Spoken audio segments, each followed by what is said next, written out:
Burnt Toast! Good evening, everybody, and welcome to the Burnt Toast Show. As you can see, I've got a co-host tonight. It's my old friend Dave Bell, Pope Hello, Dave, hello. who helped me with the show. I believe that you've been part of the show for a very long time. I'm thinking like 20 years. Yeah. Where you would Well, come through even and hang out when we yeah, were on the even when radio. I wasn't working directly on the show with you, which we did from 2020 on. Yeah, I was still coming to the show pretty regularly and doing the show with you. Pretty yeah. much when I was out of town, pretty much every holiday, and then a few other times when I'd come into town for other reasons. And then before that, even before I left, I would come and do the show every once in a while Right, back in the right, because the day. show So, was on forever. It was oh 28 yeah. years. We went through a lot of changes in 28 years, I believe. But I do want to, I think that what would be best to run down some of the things that we need to talk about before we talk about the radio show and you and You I think, and all Todd? that business. Uh, Because we just played a big set of 11 songs. I do want to mention that tonight's show, as every show, is sponsored by Premier Chiropractic, 7113 West Jefferson Boulevard, Fort Wayne, Indiana, an affordable walk-in clinic run by Dr. John McDonald. That's right, Dr. John sponsors the Burnt Toast Show. What could be more appropriate than that? He's in the right place. So at the go out and right see time. go out and see Dr. John. He'll take good care of you. He takes good care of me. He's the best there is, and I'm so glad that he sponsors the show. I also want to comment on the fact that my production team, as always, is Mindy Harold, my lovely and charming wife, and I want to thank her as well. So moving right along, we just finished up that set. If you're following on the playlist, usually the playlist is over here, but tonight it's just going to be me and Dave, so we're just going to talk about it. Okay, so you're going to have to deal Indeed. with it. Yeah, just gonna have to. Yeah.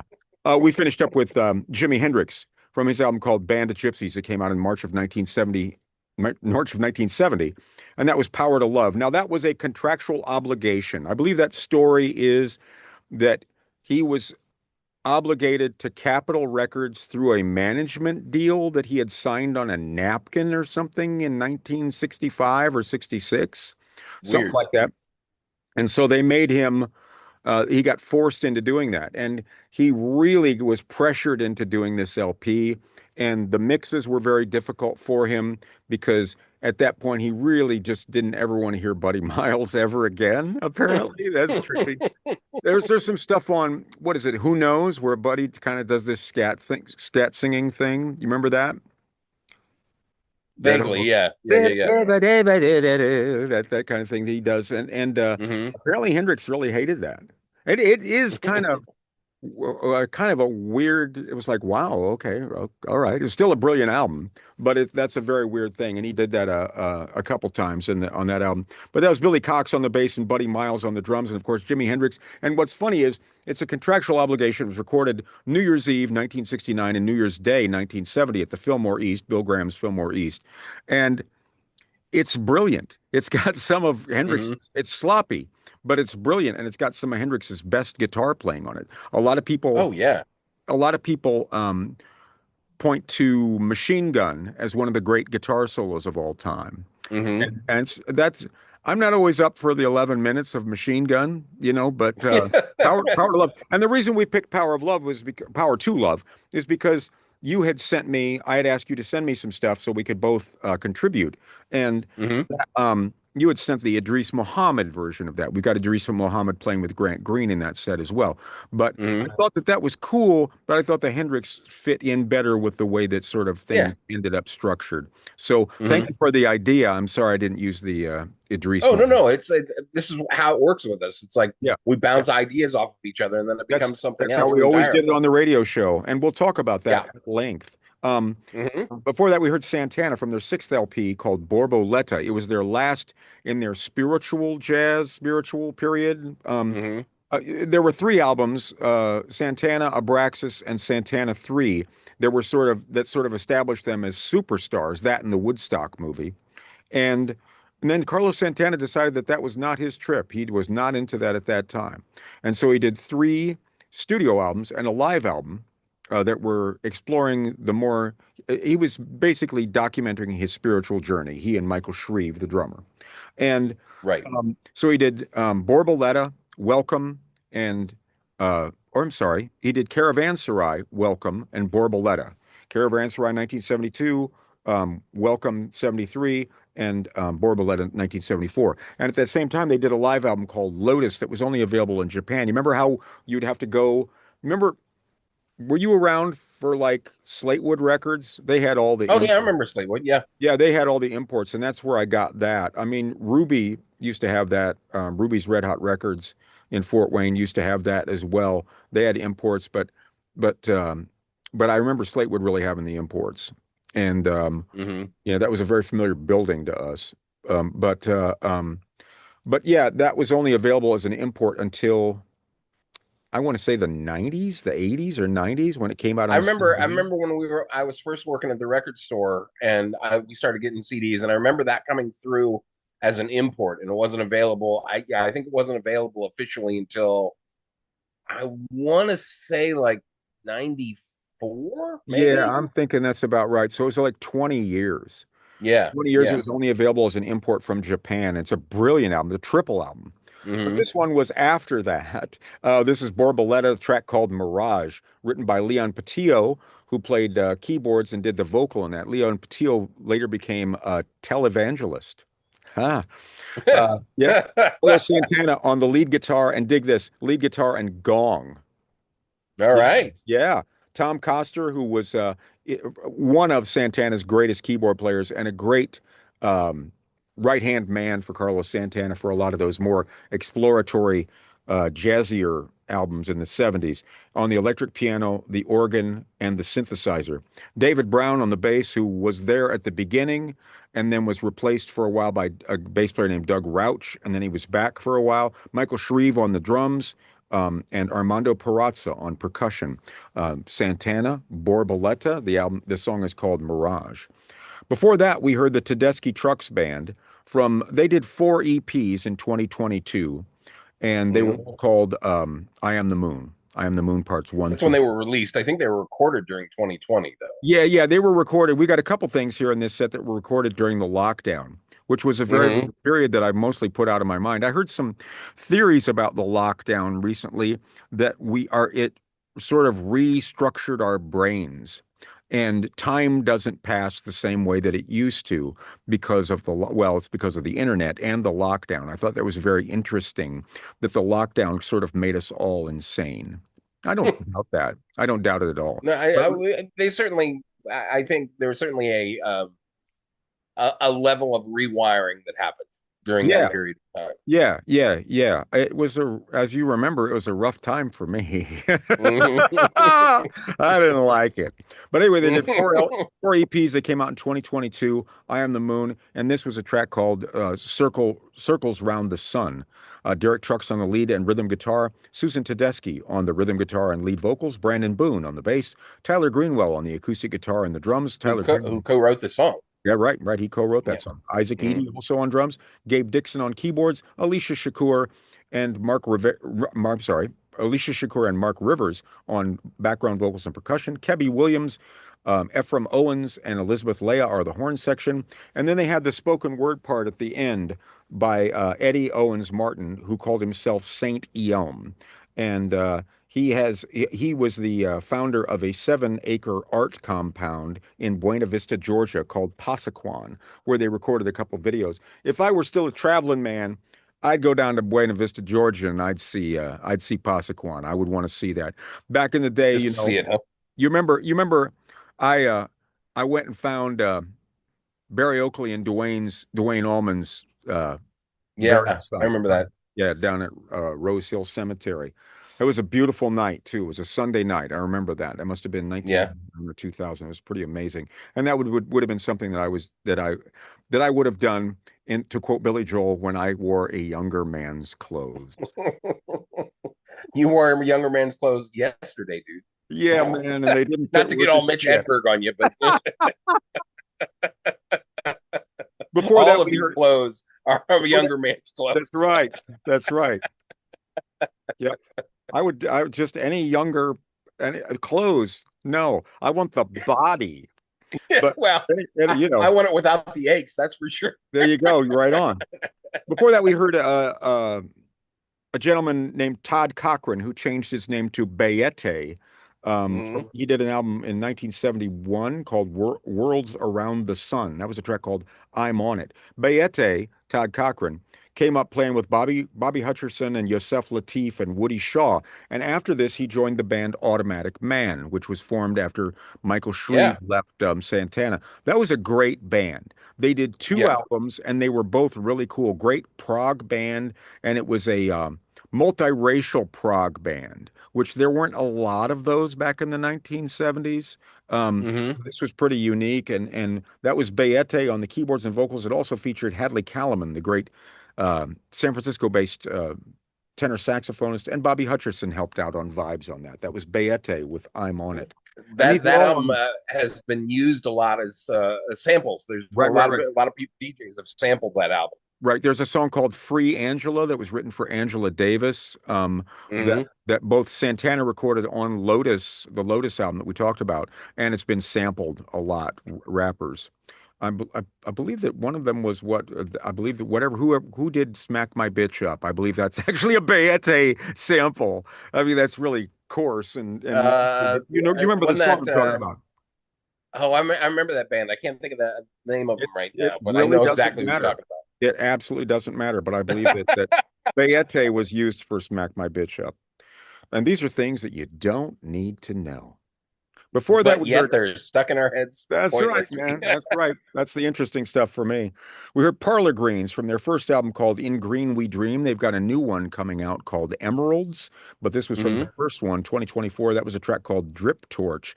Jimmy James, who came out of the Delvon Lamar organ trio and played with a group called the True Loves on guitar. Adam Scone, who was with the Sugarman 3, and J.J. Gray and Mofro on the organ, great organ player.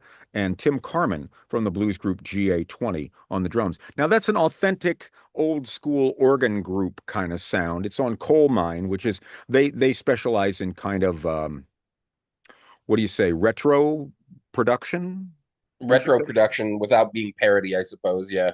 Yeah, I guess they're based Um, out of a record store outside of oh Cincinnati. wow, that I Yeah, didn't know. yeah, But the one thing I did learn about, I was doing a little reading about them, and they are obsessed with the recording quality of like old Prestige records yeah. and Blue Note. Blue So Note, yeah. they use that kind of stuff to record all the time. Well, dude, that was the Um, shit, dude. I mean, that was, oh yeah, I mean, yeah, yeah, that yeah, all yeah. stuff all sounded, and we've talked endlessly about Rudy Van Gelder, and all the stuff that Oh yeah, Rudy yeah, Van Gelder, all the recording, the stuff that he did for Blue Note and Prestige and many other labels too. yep. But mostly Blue Do Note. you know what a drip torch is? No, what is a drip torch? Help me out, A, Dave. a drip torch. And now you dig this and think about the what you're hearing in the song. Hmm. A drip torch is a tool used in controlled burns. Controlled Slow, burns. intentional fire. Think Phew, about that with the song. phew. Okie doke. Isn't All that right. cool? Yeah, You think about the and title if you and didn't listen to that yet, you should go back and listen to it with that information. It's on the yeah, yeah, playlist, and this is all just part of the big playlist. that's So right. before that, we heard Bill Withers from his second LP from 1972 called Still Bill. He was backed up by the Watts 103rd Street Rhythm Band that sounded really great. They were on three of his albums. They were on this one. They were on an album called Adjustments a year later, and they were on his last album for Sussex before he went to Columbia. And got pressured to do more commercial music. Live at Carnegie Hall was his last album with that band. Bill Withers on we heard "Kissing My Love," a real classic. Bill Withers on the vocals and the guitar. James Gadson on some killer drums right there. Ray Jackson on the keyboards. Benorse Blackmon on the guitar, and Melvin Dunlap on the bass. So that was Bill Withers from Still Bill with "Kissing My Love." I love the hand claps on that. It just adds that beautiful tension that whole Yeah, song and has with dude, that. the whistle solo at the end, I assume Oh that's yeah, Bill yeah, Withers. But I mean, man, that's some serious whistling. You got to go to like Professor Longhair on go to Mardi Gras, yeah. you know, right on. But before that, we heard, let's see, Grant Green. That was one Hmm. that was one that you suggested Yep. from an album called Green is Beautiful from July of 1970, and that's on Blue Note Records. It's a cover Hmm. of A James Brown song, "Ain't It Funky Yep. Now?" And That was James that was was an early influence on Blue Note to start to switch to jazz funk. That was like one of the first ones that right. they started pushing towards that. Right. I think Jimmy Smith did some of that as well, Hmm. but I think Grant Green was sort of their funky jazz guy for a while. Oh yeah, he was like one of And their Lou big sellers. Donaldson. Uh, Yeah, uh, yeah. Grant Green and Lou Donaldson, and I believe that Grant Green played with Lou Donaldson. They sort of all came through Lou Donaldson's band, or something like that. But Grant Green had started off on Blue Note long before that, and his stuff was some of the stuff was organ group, but some of it was also like McCoy Tyner and Elvin Jones. You know what I mean? Hmm. So Hmm. it was, but at some point he started to do that. The organ groups all sort of leaned toward doing pop songs and making it groove a little bit more. And I think The he really led the way in that. Yeah, and the thing that I really like about this recording is like on a lot of his earlier stuff he was using the Hammond, Yeah, but this was he started switching over to electric piano, right. which And and using a that bass the player. difference in Yeah, that, yeah, you yeah. know, like the Oh, early recordings, a lot of Hammond stuff, but this was electric piano, which I thought yeah. was really cool. Okay, so this is Grant Green on the guitar, Blue Mitchell on the trumpet. Blue Mitchell was also a Blue Note recording artist, and who also played with Art Blakey and Horace Silver on Blue Note. Claude Barty, who was with Grant Green for a long time, he was on that Live with the Lighthouse album. That's a real classic on the tenor saxophone. Emmanuel Riggins on the keyboards, Jimmy Lewis on the bass, Idris Muhammad on the drums. Leo Morris came out of New Orleans, played with Fats Domino and Little Richard, and then became a session musician and a jazz drummer, and just a great drummer. He's on so much great Hmm. groove stuff. He's on a lot of that CTI stuff in the Yeah, 1970s as well. And Candido Camero and Pablo Landrum on the percussion. Ain't It Funky Now from Grant Green. Before that, we have another one that you picked out, The yeah. Meter. Well, yeah. Go ahead. You go I was interject, just gonna say baby. one more thing about the Grant Green. Go. Well, I was just gonna say, you know, what gets kind of it's a great song and everything. But what you don't realize is the massive influence it had on neo soul and hip Oh, hop. yeah. Later on, that kind of sound they lifted a lot of stuff that modern acid jazz Right. lifted a lot from it, and it's a Yeah, huge influence. So, absolutely. Absolutely. anyhow, You got to point to Soul Live and even Parlor Greens, who we played, right before yeah, or right after that. yeah, absolutely. You've got those bands were all there was a wave of jam bands in the late 90s, I think, that were sort of very influenced by that Blue Note, the Grant Green, Lou Donaldson thing, most notably the Gray Boy All Stars and Mm, Soul Live. And I think, and at that time, like hmm. you said, the acid jazz thing was very big at that time too. So I think that Yeah. was extremely influential and still is. And I think even like some of the more successful hip hop artists like De La Soul and Arrested Development also Yeah, owed a lot to him. yeah, So absolutely, absolutely. And I'm sure there's dozens and dozens of cool examples that we're not thinking of yes, right now. but it's enough for now. That's right. Um, So before that, we heard the Meters from their first album that came out in May of 1969, and that was a track called Ease Back. Now, the Meters were a rhythm section, like like the Muscle Shoals rhythm section, Hmm. Roger Hawkins and Barry Beckett and David Hood and Jimmy Johnson. And then Booker T and the MGs did a lot of the Memphis stuff. Booker T and Duck Dunn and Steve Cropper and Al Jackson Jr. And then out west, you had the Wrecking Crew, right? All those Hmm. guys. And in New York, you had Bernard Purdy, and Chuck Rainey, and David Spinoza, and Hugh McCracken, and they were on everybody's albums. But the Meters were the guys in New Orleans, and they did a lot of work with. The first time I heard them, I think I wasn't aware of this, but I think that the first stuff that I heard with the Meters on it was Lee Dorsey. Everything I Do Gonna Be Funky and Working in a Yeah. Coal Mine, all that stuff that was produced and written by Alan Toussaint. And Alan Toussaint and Marshall Sehorn owned a production company and a studio. And so they would bring them in. And then after the sessions were done, they decided that, okay, you can record your own stuff now. And the first album, the first couple albums were all instrumental for the most part. And then they started adding vocals. They got Cyril Neville into the band, the brother of Art Hmm. Neville, which we haven't run down who's in the band yet, but it's Art Neville on the keyboards, Joseph Zigaboo Modaliste on the drums, George Porter Jr. on the bass, and Leo Nocentelli on the guitar.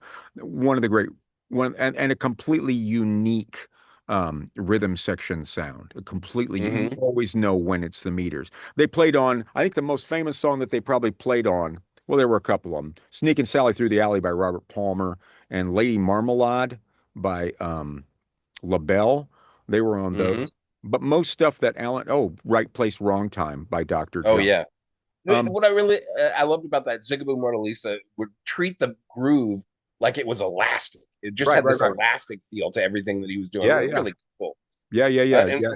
And nowhere more than that first album, the first album and the second album called Look a Pie Pie. Those were hmm incredible instrumental albums. And I love the stuff where they added vocals as well. I just felt like after a while, they kind of ran out of ideas. And I actually think it was a good move for Art Neville to go and join the Neville Brothers thing because hmm they actually were really excellent for a while. They really, Yeah.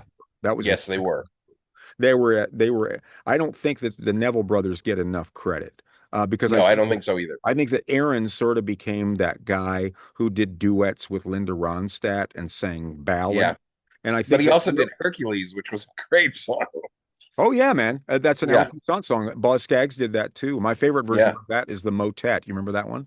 Oh yeah. The Motet But I live. didn't Neville have a hit with Hercules at I one think he point? I did. I thought think he that was did. his first hit was "Tell It Like It Is" in Oh, 1967. tell it like it is. Heart weight Yeah, made yeah, later. yeah. And that the story is that he never made a dime off that and was working as like a leg breaker for a loan shark.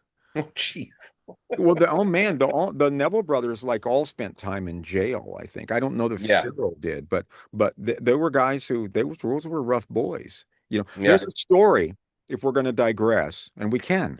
Um, there's a The story. beauty of it. There's a book called The Brothers that's really good about the Neville brothers. And there's a story about how Art was doing this, the meters. And so Cyril and Aaron were playing just regular gigs in New Orleans. And they both had a pretty healthy habit, you dig? Yeah. And so they took a break, they were on break, and they went out to score. you know, they to meet up with their man and score. And things went hmm bad. And I believe it was Cyril that got his throat cut. Oh, So, geez. yeah, yeah, man. So they went to the ER, got him stitched up, and made the next set. Oh my God. Yeah, yeah, baby. Yeah. It's in the book. In the words of Wow. Dennis Hopper, I'm quoting. You know. But before that, we heard someone that I have a special interest in, Scott Sherrard. We're going to have Scott Sherrard on for a an interview next week. He's best known now as the lead guitarist and lead vocalist with Little Feat, but he was hmm also the lead guitarist with Greg Allman when Greg Allman toured with the Greg Allman Band. I know I saw them in 2013, and he also has a great band on the side called El Dorado Slim that plays a lot of Grant Green and stuff like that. Oh, okay. He also plays a lot of Johnny Guitar Watson, and it's just got that vibe to it, you know. Uh, hmm but that was a track called Bad News from an album called Rust Belt that was recorded all recorded at home studios during lockdown. So what you hear, those guys were not in the same room together. It's amazingly grooving. Wow. There's something where guys weren't in the same room together, but Yeah. it was all Yeah. done in isolation, which I'm really glad that we don't have to do that anymore. I Yeah. can't tell you how glad I am. Scott Sherrard on the guitar and the vocals, Eric Kalb on the drums, who was with a group called Deep Banana Blackout back in the day, and also played with John Scofield and Charlie Hunter. Brett Bass on the bass, and Craig Dreyer on the keyboards. Scott Sherrard, we'll be talking to him next week on the show. Yes, Dave. I'll tell you, the more I listen to that song, the more I hear like the blues phrasing of Dwayne Allman in his Oh playing, yeah, yeah, and kind of the vocal restraint of like Bill Withers. yeah, yeah, yeah. He's got that all going I on. He's the real yeah deal, man. He's the real deal, and I'm really thrilled yeah to be to have him on here next week. I'm really looking forward to that. I've been very lucky in that I got an interview with Tony Leone, who's a wonderful, wonderful dude. And then Charlie Hunter, that was just so thrilling for me to be able to talk to Charlie Hunter for an hour. Yeah, yeah, yeah. And he was great. He was terrific. So I'm working on some more. I know I don't want to reveal too much in case it doesn't work out because there was one we had all locked up and then he kind of bailed on us. Yeah, I know. He But just disappeared. yeah, well, I don't know. I'm not gonna speculate. Maybe they'll reappear later.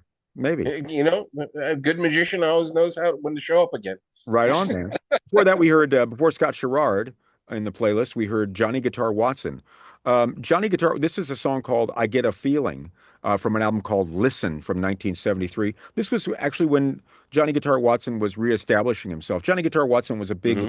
blues artist in the 1950s. He had two big hits in particular. One from 1954 called 1954. That's a ways back. Yeah. Space Guitar, and 1957. That was the one I was most familiar with. "Gangster of Love." Um, Hmm. and then he sort of reinvented himself as a more funk-oriented artist in the Yep. 1970s. Did stuff like "A Real Mother for Ya" and Hmm. "Ain't That a Bitch," which were his last words, actually. We'll get to that in a second. Um, it's true. On Yeah. this one, it was Johnny Guitar Watson on the guitar and the vocals. Hank Red, who also played with, he's actually on Buddy Miles' Down by the River. Hank Red Okay. plays on that. And he also plays And on Superstition and I Wish, I believe, by Stevie Wonder on the tenor saxophone. Andre Lewis on the keyboards. Andre Lewis, later known as Mondre for his solo career, but he also played with Buddy Miles. He's on the Them Changes album. There's a great organ group song on there called Paul something, Omaha, Nebraska, Paul something here. Yes. Anyway. Yes. It'll come to me yes, right. It will come to me right after we're done. I remember all things, but not right now.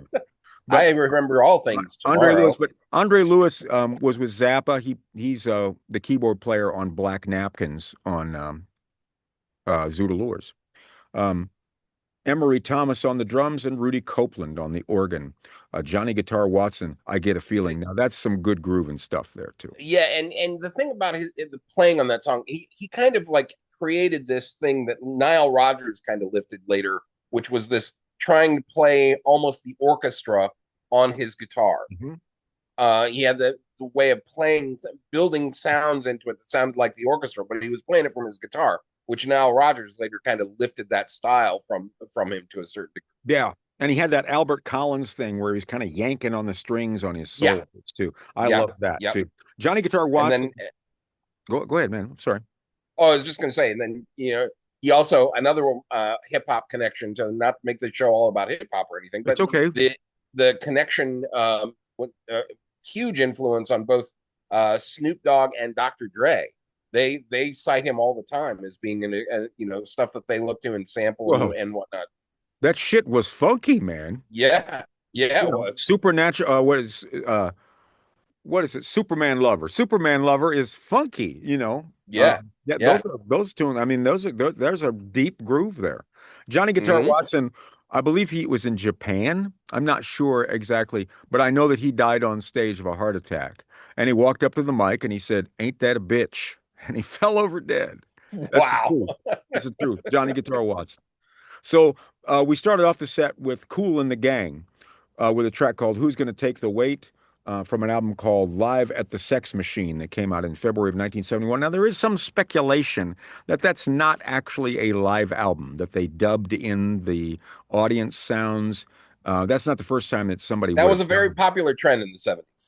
it. It was. What a weird thing, man. Yeah.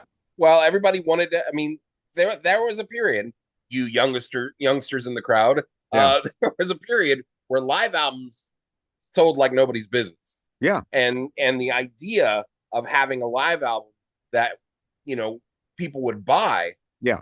that would now it's like every an artist puts out a live album every 2 years or so, and they're just kind of like, yeah, they've got a live album, great. But this was when Frampton Comes Alive and Kiss and all those were doing huge numbers with live Allman albums. Brothers. Allman Brothers. Yeah, Little Allman Feat. Brothers. You know. Yeah, yeah. What was the band that Rockin' the Fillmore, Humble Pie, Humble Humble Pie, Pie. Humble Even Pie. even towards the end of that run, Emerson, Lake and Palmer in concert. That was a huge But seller. the thing was about getting back to the original point, the thing was is a lot of these bands, like you think about Little Feat Waiting for Columbus, I've heard that there's a lot of that stuff that was overdubbed after Hmm. the actual live performance. And so some of these bands, and I'm not saying anything nasty about Little Feat because that's one of the great bands of all time. And I also don't want to say anything negative about Kool and the Gang because at that time they were way cool, man. That was a Oh great yeah, band at that time. And we'll absolutely. talk about that, how they changed. But a lot of these bands, they kind of they didn't sound as good as they wanted to in the live recordings. So either they had to be sweetened or you did it in the studio. Like Dig Man, like you remember the Cannonball Adderley album called Mercy, Mercy, Mercy Live at the Oh Car? yeah. That was in a recording studio, man. They did that in a Hmm. recording studio and invited their friends. Yep. Because they just didn't like the live sound. They weren't hip to that. I mean, they could go out. Obviously, Cannonball Adderley could play anything anywhere and make it absolutely kill it.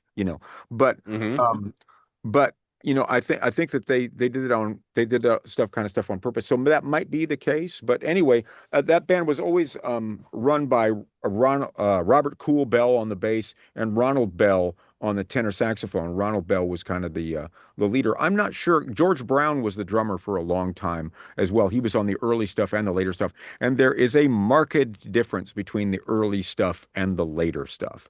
Um, early Oh, being absolutely. early being the early 70s, and then the later stuff being the 80s, which was what we Yeah. knew. I Yeah. mean, we're Well, what, you're what, I would 60? say the late 70s, late 70s as Yeah, late well. 70s into the early 80s. But I mean, the stuff we're talking about is like Summer Madness and Jungle Boogie, that they Oh did in yeah.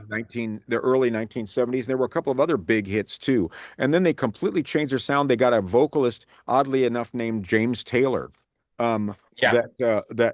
that became a sort of the sound of the band more than anything else. And they did stuff like, what was it, Celebrate? Was it Celebrate or Celebration? Uh, Do you remember that? Celebration and Ladies Night. Ladies' night, yeah. Yeah. Too hot. Yeah. Yeah. Yeah.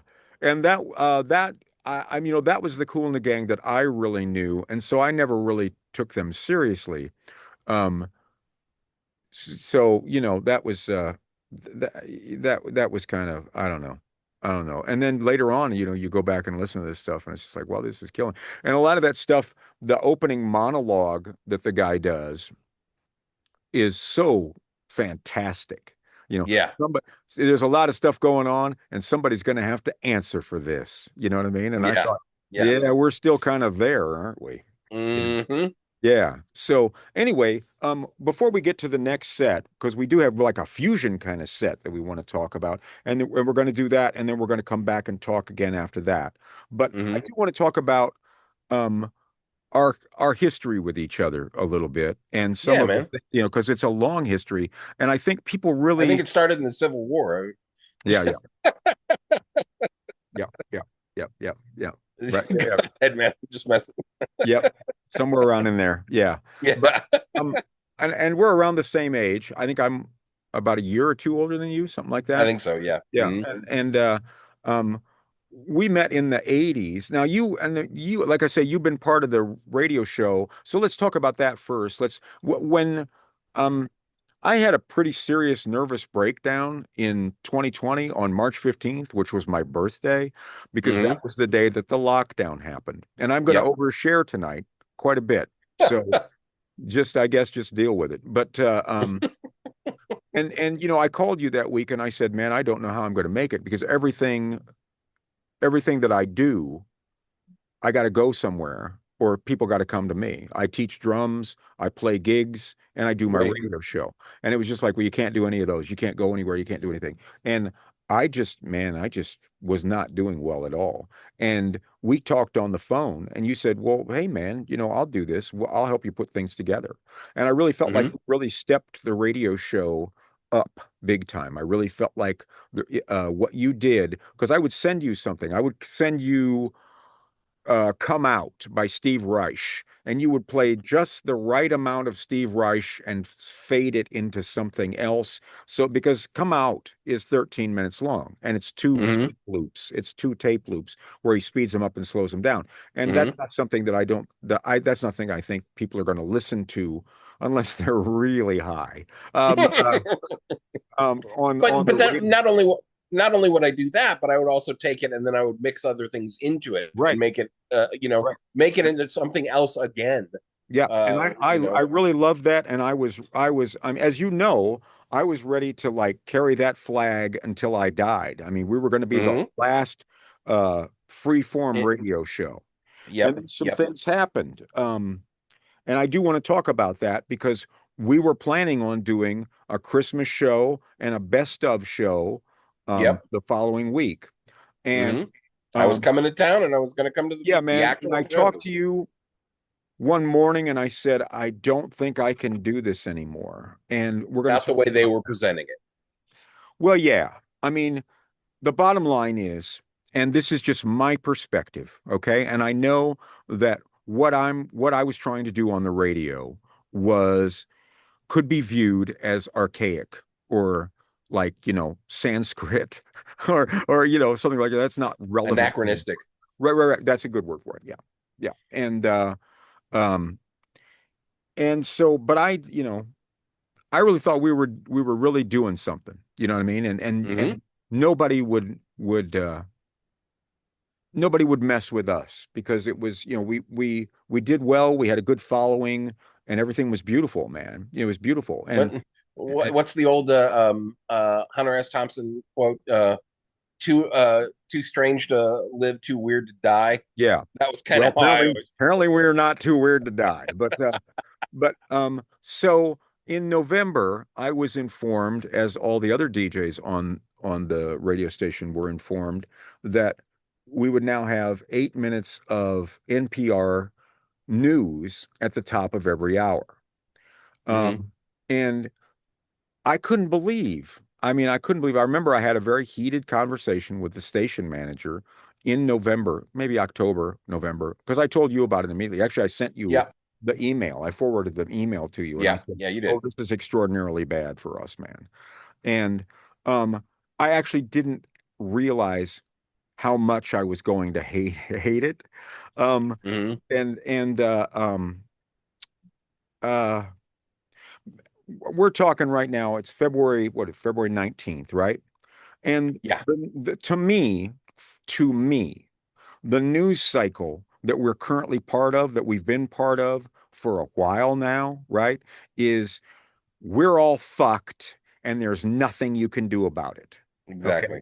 That's exactly what I think the news. I don't think that you can, I don't think that you can be that exposed to the news, no matter what the source is. Okay. And some sources are a lot better than others, but I don't think that you can, I don't see how you keep a stable mental thing happening um, like that. Well, and also our show was a bit of a reprieve from all of that. Absolutely. It Absolutely it was was. it was an escape zone, Right. if you will, Right, right. for I mean, yeah, admittedly, I mean, there was we alluded to some things, Yeah. uh, that we We did in the disliked first or set. liked, Who's going to take the but weight, at the same right? time, we weren't like shoving it down your throat. It was kind of it was mostly fairly subtle, and but it was all about the music. Ultimately, it was all about the music. Right. My plan was, I was December 14th was the last time I was on the radio, December 14th, 2025. And it was at just after 9 o'clock, and I'm listening to this guy talk. And you know what guy I'm talking about, okay? And I just never, ever wanted to hear that voice anywhere near my radio show. You know what I Yep. mean? And it had just sort of been plopped down like a big turd in the middle of in the middle Yep. of everything, every A hour. big turd in the soup. Yeah, man, turd in the punch bowl. And Yeah. and people were complaining. And I was sure that if people complained and I was and I was sure, well, I wasn't sure, but I thought that there was a chance that we could sort of not do this because it's such a bad idea in my humble, Right. okay? And that didn't happen. I sent an email saying I'm going to do 2 more weeks and then I'm going to take off. And apparently I was less than polite because I was canceled immediately. Yeah. And I'm sorry about that, David, because No, no, no. I know that we should have done more. You know, we should have had a, I should have had a goodbye lap, but Yeah. that wasn't how I was feeling. And I'm not going to do a goodbye lap with this shit at the top of every Yeah. hour.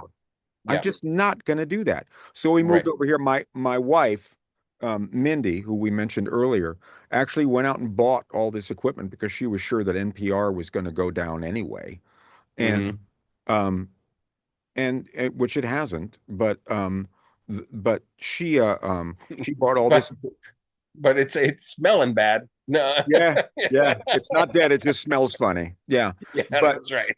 but who knows what's going to happen? But we just moved it over to YouTube, and I wanted to make sure that I kept you involved. Yeah. Now, so that's that story. And I want to say thank you for everything that you did because I know that I am a pain in the ass to deal with Well, yes, because but I you're still really, one of my really great want it good, friends. and I don't always articulate what it is that I am hearing. I'm not always able to articulate. You know what I mean? Hmm. And this was the most important thing to me. That radio show was the most important thing to me, which you know. And it was a Hmm. really important thing to you too. And I really felt like I sort of pulled the rug out from under you No, no, no. for that. And you know, it was just like all of a sudden there's nothing. Hey, look, nothing. Hey, I Hmm. don't have to do anything this week. Shit. Yeah. You know, so but that was that was that. And to go back further, we've known each other, I want to say since we talked about this since 1986. I want to say 85 or 86, somewhere yeah. around in there. I Yeah. think I came back from That's right. Chicago. I Hmm. Yeah, I came back from Chicago, and because I moved to Chicago for a while, and then I moved to Cincinnati for a while, and I think I came back from Chicago, picked up a job at I would think I was working at two of the chain stores at the same time, record Hmm. stores, and you were at one or more of those. Were you working I at? was just at one. I was only ever at one. I'd help out at a few of the other stores, but that was just occasionally. But Yeah, the more than anything, I was the guy at the main store. yeah. So, What do you think of that gig now? How do you view that? Because I have a very, very specific view on that. well, I always think about that and think about a quote that that you said to me and has always stuck with me. And it's like everyone you meet in your life is a teacher. Yeah, Everyone. yeah, And I said, yeah, but what is somebody that I'll refrain from naming that we don't like? What are they teaching? And you said without missing a beat, it's teaching you how not to be an asshole. yeah, yeah, yeah. Well, but the thing is, man, here's the thing, is that I had to get fired from that place, right? I had to get, Hmm. you know, um, and I thought, after all that time, it was just nothing. And I believe that my whole thing with that place, and I really appreciated the opportunity because you and I Yeah, both opened all the music. We opened all the records, and it was like the second round of college. That's where we yeah. learned about all sorts of music, all sorts of music. Hmm. And we were surrounded by brilliant record store guys, brilliant record Yeah. store guys, Hmm. Jim Hogan and Tim Hogan was amazing. John Archer, Ruby, John Archer. Hmm. And there was a dude named Bob Klinkenberg that was Yep. very knowledgeable and would have like you go over to his house and there'd be like Chicago blues guys hanging out, on his couch, Yeah. and just really brilliant people. And we were exposed to all that every day. That's Yeah. the good part. And we hipped a lot of people to a lot of music, which I'm still trying to do, and you're still trying to do. Yep. Um, but the other thing is, I really felt like that was sort of emblematic of me not really realizing my potential. I was there too long. I was there Same here. long after my potential, long after my need to be there, and I have to assume that it was out of like being afraid. I went out on the road with a band for most of the 90s and would come back and still have that have that gig happening. Right. And that was Right. cool. That was an ideal thing for that. But that didn't work out really either. And I should have been trying to step it up and like be more of an adult. And I think that was a real big deal to me, was to like Hmm. not be an adult. I think that, and so I kind of don't look back on that with a lot of, and I worked at another record store before that. I don't know, you remember that, right? I worked at another record store, I think you told me, I forget which record store. Karma. I worked at Karma Records Yeah. in Fort Wayne on North Anthony. Before that, and I worked there from 81, from the time I was 17 until 85 when I moved to Chicago for about 9 months or so. And then when I came back, you Hmm. you were working at the one store, and I was working for Tim at another store, Hmm. and I worked a little bit at the same store that you did, and I think we became very close at that time. And I know Yeah. that we've gone to a lot of concerts together. I know we went Hmm. to see Thomas Dolby. I think In, that was the first thing we went to see I think it together. was. I think that was actually 86 or 87, something like that. Something like that. Yeah. And Hmm. he had it was at the Park West in Chicago, and he had that whole band with him, and they were all later killed in uh a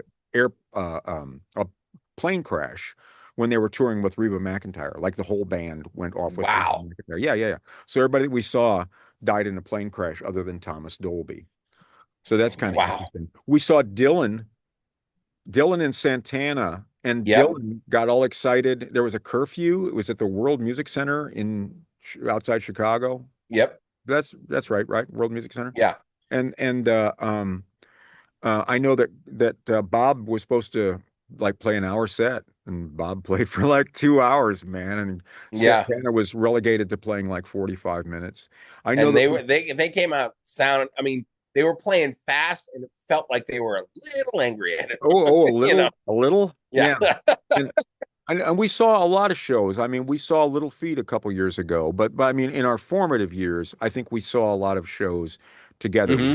I know that you and I both, I think that I had seen one Dead show. I don't know how many Dead shows you had seen, but I know that we went to at least two Dead shows together. Yeah.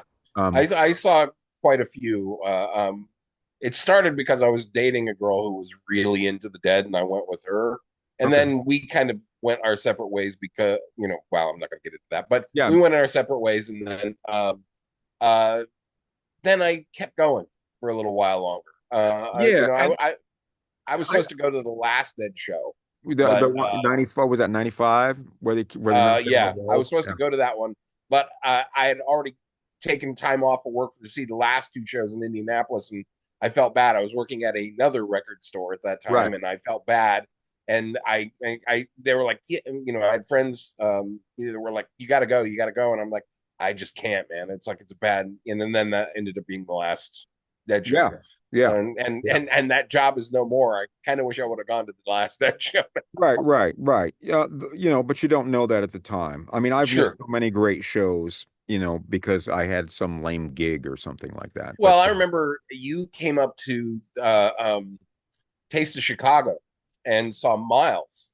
yeah, And you asked me to go along, and I said I can't. And then shortly after that, that was my one opportunity to see Miles. yeah, And yeah, then yeah, yeah. he passed away. I saw Miles probably 6 times in the 80s, something Yeah, like that, 6 times. Sometimes it wasn't very good, man. Sometimes it yeah. wasn't very good. He just didn't Well, have. the '80s were a rough period for him. He still did some really amazing music, but that was the Marcus Miller period, and boy, that Marcus Miller kind of took hold of the whole production thing, and Yeah, I'm not sure that it aged very well, to be yeah, honest with you. and the it's like the band couldn't make up its mind whether it was going to be like Pangea or like a Scritti Politti song. You know what I Yeah, mean? right. They couldn't. It was kind of, he was still kind of 1 foot in Bitches Brew and 1 foot in Chaka Khan in the Right. 80s. Well, I think, and I think with his last album, while it wasn't was it Doo-Bop? Was that Doo-wop, his yeah. last? I hated that album, dude. I did too, but I think he was on the verge of, because it's like he was starting to converge on jazz and hip hop, Yeah, and I think if he which is would have innovative. That's very innovative. Yeah. innovative, and I think if he would have done, because he was kind of precursing to a lot of bands that came after that that carried jazz and hip hop forward. And I think if he would have had maybe one more album like that, he might have broke that a little wide at that point He because might it's have. like I think it was a very formative um, style, but he was certainly trying. I mean, you and I have a thing that we've talked about for years. If something, even if we hate something, if it's Yeah. trying something new, it immediately gets 3 stars It's a because movie thing where if you haven't seen this movie before, if you haven't yeah, seen, if this is a new and different thing, then we exactly. immediately, yeah, Yeah, absolutely. and it's like I'm be hard pressed to say I'd give Dubop 3 stars, uh, but I give it a big thumbs up for being innovative at the time. Yeah. It was definitely He a was step. still being innovative right up to his death. It's definitely a step away from the stuff that Marcus Miller produced, which was Tutu and Amandla, which were Yeah, successful and they were very clean, but I didn't feel like they were Miles Davis albums. exactly. And that's why I'm not a big fan of the Marcus Miller period. It's And I like acceptable, Marcus and Miller. I like Marcus Miller, but just I do not. too. Yeah, But yeah. I just don't think I think he was a little too slick with what Miles was, and it It's just not came what off Miles wanted to sounding. do, though. It was definitely what Miles wanted to Oh, do. absolutely. I'm not saying it wasn't. But I also think that he might have been a little. He was a little lesser Miles Davis than he was in the '60s and Oh, '70s. oh, dude. When he would push his agenda a lot more, and I think he got to let Marcus Miller just kind of go, yeah, that sounds good. We'll go with Yeah, that. You know. yeah. I think Miles had lost some of his chops, and I think that I just don't think he had the drive that he did. I mean, he was Miles Davis, but I think he was Hmm. enjoying it. It was sort of the 80s were sort of his victory lap. I mean, he was on Miami Vice, you know. Yeah, He was doing all sorts of stuff like that. He did commercials. Didn't he do a commercial for I think so. I think he did. I think there were commercials and stuff And like then that. and then there was that unreleased album that he did with Prince, where he just kind of played behind Prince. Yeah, yeah. Yeah, and that, Uh, okay. All right. yeah, Yeah, yeah. But sure. I mean, you're far cry from the period where he went into a studio in France and in one take recorded the album Elevator to the Gallows yeah, man, to shit. the film. Yeah, yeah. He watched the film, playing it, and did one take, recorded the whole thing in one Yeah. take for the Including soundtrack of the Generique, album. which is the most evocative thing ever. Oh, Generique. absolutely. Yeah. Yeah. You know, Generique is just this little blues that's as badass as anything on kind of blue. You know, yeah, it yeah, really is. I mean, absolutely. he just had it right there. It was just there. Yeah. It didn't have to warm up to it. Just there it was. Hmm. And he did so much. He did so much. And I don't want to take away from Miles. I don't. And I'm really Right. glad that I got to see him. But getting back to our original point, we saw a lot of shows together. I moved to Cincinnati for a while in '89. And when I came back, I don't remember whether you were still at the same store or you had moved on to a different store. No, I I think you was were pretty still, much at the same store the whole time. Like I yeah. said, I would kind of like branch out and I would kind of like run things to different stores, but I was mostly in the one store. But you did go and work for a different record store after you left the one Oh, we oh, both had yes, yes. together. I misunderstood what you were Yeah, saying. yeah. I thought you I don't think were. that was yet though. I think if because I know that I was back in '90 and the story that I want to tell, you know what story I'm going to tell. The cows. We're going to do the cow story. Okay. Yeah, the By the way, legendary when cow I store. when I toured in the '90s, I would go through a lot of times we had a couple of different agents. And usually we were routed through Chicago and then Wisconsin and up into Minneapolis and then over out west toward Denver. Hmm. And we would always come through and play for Ray Quinn at Martyrs on Lincoln, Hmm. which was a great place. And you Yeah. always came out. You Yep. always came out. And I believe that is where on one night I was the guy who said, uh, Pope Dave is here. He's the Yes. the only reigning monarch in all of North America, and that Yeah. was that was how we got that name. And it was just sort of an offhand comment. No longer true though. No, 'Cause no, now the Pope's from it's not. Chicago. No, but but that's where you got that. But when I came back from Cincinnati, I was sort of we're getting real personal now here. We're oversharing big time. Yeah. I just got divorced, Well, and yeah. I was just sort of working. I was trying to get my recording career off the ground. Um, I didn't know I was going nowhere. I was, sort Hmm. of working at the record store and doing my Hmm. thing and trying to figure myself out. And I would go over to this gentleman's house. He's a musician here in Fort Wayne. And when I was younger, I believed that what was it, the prolonged derangement of the senses that Jim Yes. Morrison talked about? I can't Yes. even imagine that now. I can't imagine Right. doing now what I did then. But Hmm. I would go over to his None house. of us can, man. Yeah, well, I would go over to his house on the weekends and on some weekends if we didn't have gigs. And I definitely at that time was someone who would fall on some cannabis to save the other soldiers. I would fall on the cannabis grenade to save Yes. some other soldiers. And we there was a lot. There was a lot, like hours and hours of reloading and geez, man. Wow. And I remember pulling, and you're going to tell your part of the story here too, pulling Yes. onto this major thoroughfare, and there were some red lights and there were some green lights. And I had no idea whatsoever which ones were closer to me and which ones were further away. It was very precarious, and I didn't live far from there, but somehow I ended up on the street where you live instead of the street where I live. And I thought, oh Hmm. man, I'm going to go to Dave's and I'm going to come down and everything's going to be beautiful. And I'm thinking it was like 1 or 2 in the morning. Would that be accurate, do you think? It was in That the would be, summertime. I think yeah, it was probably about 1:30, 2 o'clock in the morning because it's Okay. like Now, I had gotten fed up, but I'll tell my yeah, yeah, part go, of the go, story. go. Yeah, yeah. Okay. Well, no, no, no. You finish yours like because it'll Well, end I weird and then I can well, explain it. I came over to Dave's house, and well, I no, you should set this up. You should set this up. You should. Okay. You remember Okay. it? All You right. All right. remember it? So Yep, I yep. had at Down. You the lived time upstairs, right? You lived I upstairs. lived. It was a two flat, and I lived upstairs.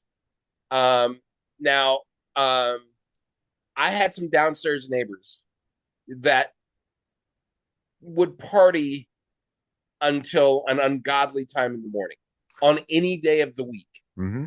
And I had gone down to them a couple of times. I said, look, I'm not trying to be an asshole.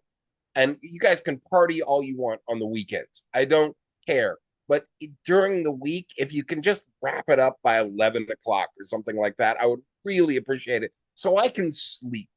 Yeah. I'm like, I'm not trying to be an asshole, but you guys are like playing loud music until 2 or 3 in the morning on a Tuesday. And it was like And it's driving me a AC/DC, little right? crazy. There was a lot of AC/DC and What was stuff it? like that.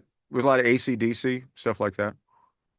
They were playing, yeah, there was that, but they were also, they were just yelling and screaming and it's like Yeah. banging things around until 3 in the Yeah. morning, Hmm. almost, 5 out of 7 days of the week, you know.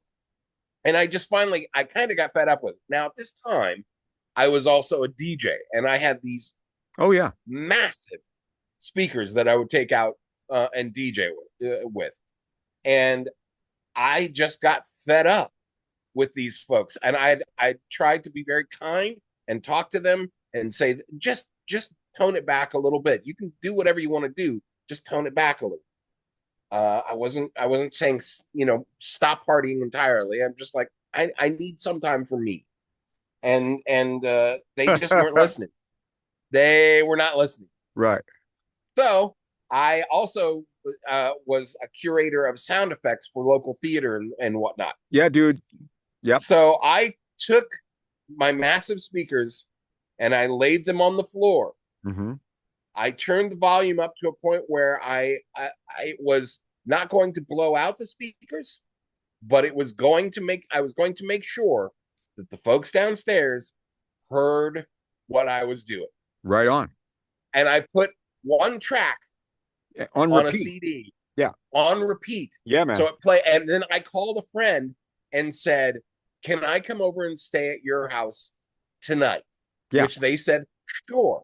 Yeah. So I put the speakers on, laid them down on repeat on one sound effect of a cow Yeah, cow. mooing Yeah. really loud, Yeah, yeah, yeah. and I left it there all night Yeah, long. I know. I know. And I showed up at 1:30 and I'm on your front porch and these people downstairs are screaming their asses off and going, "We're gonna call the cops. We're gonna call the cops." And I'm freaking out. And dude, it's just and I'm on the porch going, dude, this can't be happening, you know.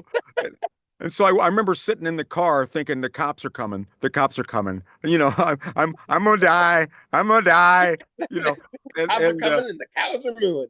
yeah, it's but I remember standing there on the porch trying to get my bearings, and between Hmm. the cows, there's the cows, and there's the Hmm. people downstairs screaming and like they had a broom and were banging on the ceiling and stuff like that, and just freaking out and talking Well, about calling the the cops. thing that I remember you telling me, I was which made way me too crack high up, for that, man. you went to ring the bell, Yeah. and the bell mooed like a cow. Oh, yeah, yeah, yeah. The first time you Yeah. did it, you went And, to and do I it. thought, dude, I am fucked the fuck up. Which I was, but that wasn't, that was just the half of it. So, yeah, I'm not proud of that. No, But that was a fun moment though. Yeah. yeah. But then you moved to Chicago. What year did you move to Chicago? I moved to Chicago around 98, Okay. 98, 99. Once again, And I'd that was gone when I through was a, touring. That was 98 and 99 was when I was going through. We yeah, went through yeah. Free Well, Price and I Weekend saw for a you short in time. Chicago several times during Yeah, that yeah, period yeah. of time, you know. And we were good. All, It was good. you know, Didn't yeah. take off, but it was good. Yep. It was, and it was always fun when you came up to Chicago. We'd hang out and go to record stores and Well, whatnot. dude, when I was taking lessons from Paul Wertico in Skokie, Hmm. I would go to see Paul, do like a 2 or 3 hour lesson, and then I'd come back through and I would meet you at what was then Comiskey Park, and we would check out White Sox game, usually on a Wednesday or Thursday night. Yeah. And the White Sox at that time were really, really good. It was Yeah. Maglio Ordonez and Paul Konerko and Frank Thomas and Joe Creedy. Remember Joe Creedy hit a grand slam Oh at one yeah. of And our games. well, and what was it? Did we do? They would do OEO Maglio, Yeah, yeah. and then we OEO, changed it to Maglio, and OEO Canerco. Mirko, yeah, which is really fucking stupid, but whatever. Yeah, but Yeah. you know, yeah, we did a lot Oh, of. we had fun. Well, we had a great time, and we laughed a lot, and that was Yeah. cool. And I'm just so glad that we. I know we're oversharing and everything, but I'm just so glad that we were able to. Um, make this happen for so long and still doing it tonight. This is Yeah. still Yeah. really cool, man. It's still Yeah. really cool hanging out and like we have an understood language that where I allude to something and you know exactly what I'm talking about and vice Hmm. versa. You know what I mean? Yeah. And Yeah. Yeah. Yeah. we It's just like had some wonderful times. it's what's the Todd Rundgren song? It's kind of like a secret society. Secret We Society. have we have a little we have this little bit that we Yep. have that nobody else has, Yep. that we can communicate at a level that other people are maybe missing. We can say things that are right under the wire, that Hopefully we're anybody not else right doesn't have. now. Hopefully not Yeah. right now. Hopefully people are able to connect with some of this, but maybe not. Exactly. But I wanted to make sure that I got you on here to just say how much I appreciate And you your know, friendship and all the help that you did on the radio show and all the knowledge that you've shared with me and all the assistance that you've given me, as a person, as a musician, as a disc jockey, as everything. So well, it's like, and you've given as much back to me as a friend given and a music I've given lover, you a and lot of shit you know, is what I've given you. well, yeah, but I've given it right back to you in most cases. Yeah, yeah, yeah. That's true. That's true. That's Usually true. not on the air. I would be like, yeah, okay, whatever. I'll No, no, get you no, later. no, no. I mean, and you remember years back, Oh yes, I remember this there story. I was a know lady that exactly where you're called in going. and said, "Why are you being so mean to Dave?" And it's just like, well, that's the way we talk to each other. We're We, we we, we, we needle each other, man. oh yeah, that's what Yeah, we do. That's yeah. what we do. we should get on with the next set here. Yes, I We've think we got a probably little should. fusion set, and we're going to start off with the Mahavishnu Orchestra from Hmm. 1971. It came out in November of 1971. The album is called The Inner Mounting Flame, and this Hmm. really lit up the jazz world. It was a very polarizing thing. It was sort of the way that Bitches Brew was polarizing and everybody was talking about it. This, I think, was kind of the next album that Right. really was influential. And this, I talk about the fact that Chick Corea had never worked with a guitar player. And then the Mahavishnu Orchestra came out, and Chick Corea was like, I got to get a guitar player. Yep. I'm going to get me a guitar player. And that's what he did. And everybody had there, that was sort of the template, although Weather Report did not go there. But that whole kind of really fast, Hmm. that's what we associate with fusion, and that really came from this album more than Yeah. anything else, I think. Um, Hmm. very composed. John McLaughlin on the guitar, Billy Cobham, who sort of reinvented the sound of jazz drums and just drums in general on this album. Hmm. Drums, Jan Hammer, the Czechoslovakian keyboard player, who had actually been playing with Sarah Vaughan before this, and Wow. later became he worked with Jeff Beck extensively, and then of course there was the Miami Vice years, for Jan Hammer.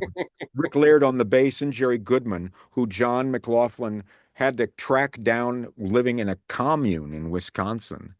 Um, because there weren't cell phones then. He had to travel around Hmm. because he knew Goodman was on a living on a commune, and he had been with a band, I believe, called the Flock, something like that. Oh But yes, I remember. I remember the yeah, flock. Yeah. they were on Hmm. CBS. They were on Columbia. But this was a really great. This was a really monumental album, very, very influential. And see what you think. This is a lot of notes and a lot of energy. The Mahavishnu Hmm. Orchestra, Meeting of the Spirits, and we're going to continue down the playlist, and we'll be back in about I don't know, 6 or 7 songs, something like that.